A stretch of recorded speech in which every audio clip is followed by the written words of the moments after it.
سب سے پہلے آپ نیت کریں گے. نیت کی میں نے نماز جنازہ کی. دھیان دیجیے واسطے اللہ تعالیٰ کے. دعا اس میت کے لیے. دھیان دیجیے، دھیان دیجیے، بٹھائیے اس کو ذہن میں. نیت کی میں نے نماز جنازہ کی واسطے. دعا اس میت کے لیے، پیچھے اس امام کے، منہ میرا کعبہ شریف کی طرف. پھر اللہ اکبر کہہ کے ہاتھ باندھ لیں گے. کریے ایسا.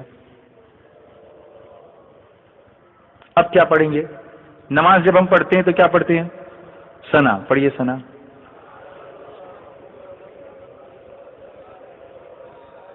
ایک لفظ صرف بڑھانا ہے اس میں. سبحانک اللہم و بحمدک و تبارک اسمک و تعالی جدک. اس کے بعد وجل ثناؤک، وہ بولیے ولا الہ غیرک. ہو گئی ثنا. اس کے بعد ہاتھ نہیں اٹھائیں گے، بولیں گے اللہ اکبر. بولیے.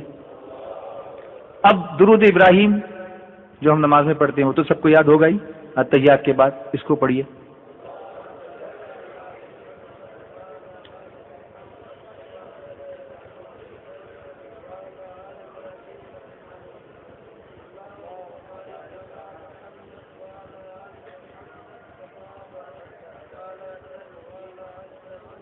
انک حمید مجید. ہو گیا.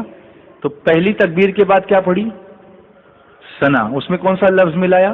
وجل ثناؤک. دوسری تکبیر کے بعد کیا پڑھا؟ درود ابراہیم.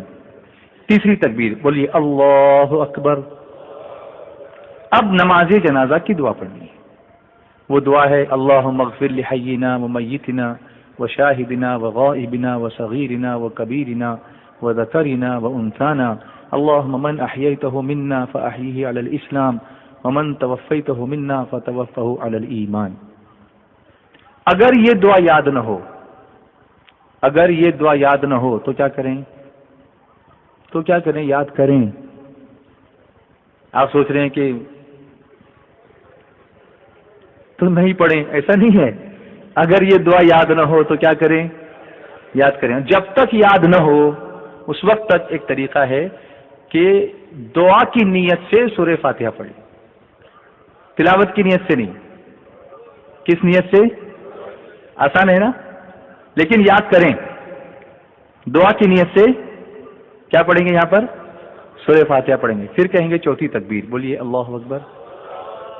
اب اس کے بعد کچھ پڑھنا نہیں ہے. اس کے بعد ہاتھ کھول دیں. السلام علیکم ورحمۃ اللہ، السلام علیکم ورحمۃ اللہ. مشکل ہے؟ کبھی اپنے بچے سے پوچھا آپ نے؟ کبھی پوچھا کہ بیٹا تجھ کو نماز جنازہ آتی ہے؟ میرے مرنے کے بعد پڑھ سکے گا کہ نہیں پڑھ سکے گا؟ آخرت کی کچھ فکر کر رہے ہو کہ نہیں؟ چلیے نماز